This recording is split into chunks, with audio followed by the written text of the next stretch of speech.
Hi, my name is Jim and I've been a patient of Dr. Pollack since 2006. The initial challenge growing up, I had fallen off a two-story porch and it kind of damaged the front top of my tooth line and they grew in crooked. Went in the Air Force after trying to get some dental procedures done prior to the Air Force, and at basic training the Air Force decided that they would pull the damaged teeth and try to rehab it with a partial plate.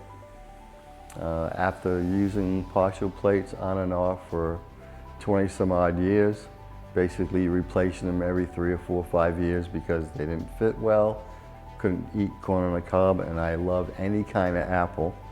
So that was a challenge every day. When you're eating, you get particles of food underneath. I did a lot of dignitary meetings and was always conscious of my partial either not fitting correctly or flopping up and down as I'm making the presentation. So researched the idea of having implants back in the 80s, 85 range, and one of my colleagues in the Air Force as a dentist suggested I wait because he said the technology is just going to improve. He says, we do it today, you're basically going to do a blade technology that really isn't as secure and will fail in 6 or 7 years. So wait for the proper implants. They're working on titanium posts. So when I met Dr. Pollack, I told him the story and he said, that was great advice. The technology with titanium posts, they drill into the bone, they put them in place, let them heal, you come back and then they fit you with porcelain teeth versus plastic for a partial. I chose to do the implant with the porcelain teeth up top, and I put in new veneers in the bottom. Been extremely happy. There are no problems with eating any kind of food. There are no problems with food getting trapped underneath the partial. And every time I see Dr. Pollack, he says, there's my $1 million smile. Well, if you're serious about your dental health and you want a great smile, and I would say research the implant arena, understand what you're getting yourself into, and then interview the doctors that you want to talk to. I interviewed about 6 different people before I elected to go with Dr. Pollack.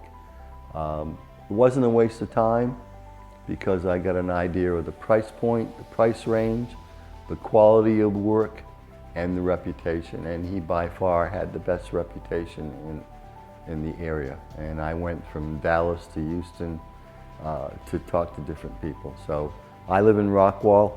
It was a good mix and it was a good match and was one of the best decisions I made.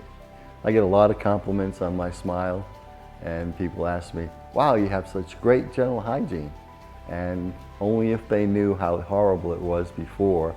I mean, my dental hygiene has always been good, but I could see the deterioration in the partials. I could tell when the color was starting to fade.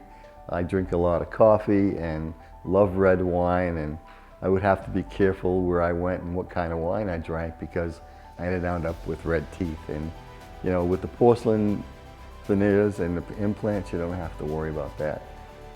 But it's added to my confidence, and my wife keeps telling me, says, you got to tone it down a little bit. You're a little too much for some people.